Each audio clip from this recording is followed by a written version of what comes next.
Hi, I'm A.B. Rockwell, director of 1001, and you are watching me on The Wrap.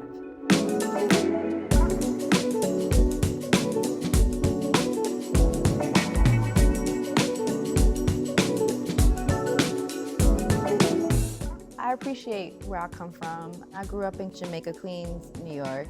Jamaica Avenue, was my stomping ground. I think and all of that definitely shaped who I am today. I grew up in a single parent household. I think that my mom always was supportive of anything that I was interested in. And I was also involved in nonprofit performing arts programs. And I think that gave me the space to flex my creativity, editing little video clips. That's what was keeping me going while I was working on my shorts. And then eventually I went into music videos. Those were all just things that sustained me as I focused on my craft as a director.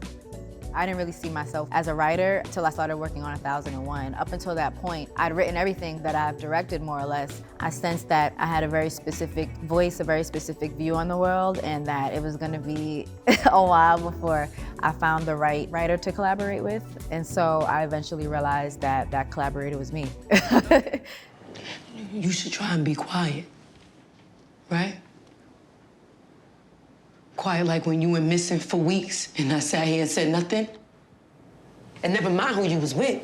See, Dad. If I get any more quieter, I won't even have a voice at all. I'm not about to sit here and argue with you. That's real easy for you to say because you get to be the saint, right? Before I even knew that I was a filmmaker, I might not have had the language to express it, but I appreciated Spike Lee and Martin Scorsese. They told stories that were entertaining, but still had things to say. And I also appreciated the authenticity of their work. Martin Scorsese, we have a completely different life experience, even though we're both from New York City, but I felt the truthfulness in how he depicted his community, and I had a great appreciation for that. And I think since I've become a filmmaker, I've gained so many new people that I'm a fan of that I didn't have access to their work when I was younger, like Suzanne Palsy, who did Sugarcane Alley. That's one of my favorites, and she looks like me, and I think she set the stage. I try to tell stories that I think will heal, will inform, will entertain, and hopefully bring people together as well. It's my way to have an impact on society. I don't apologize for any part of me. I try to really show up into every room that I enter in a way that is authentic and true to who I am. And hopefully people embrace that. If they don't, I understand that too. You're not gonna be for everybody. So I really try to be in every environment as myself, to be honest.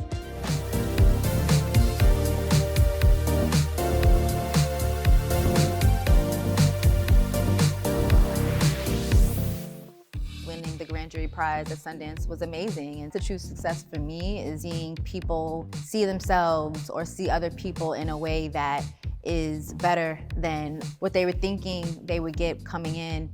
I'm so grateful that I was able to begin my journey by looking back at my coming of age in New York. But now it's about okay, what's ahead for me? And as an artist, there's still so many aspects of myself that I want to expand and continue sharing stories that can somehow heal, somehow make people feel like I know something now that I didn't know yesterday.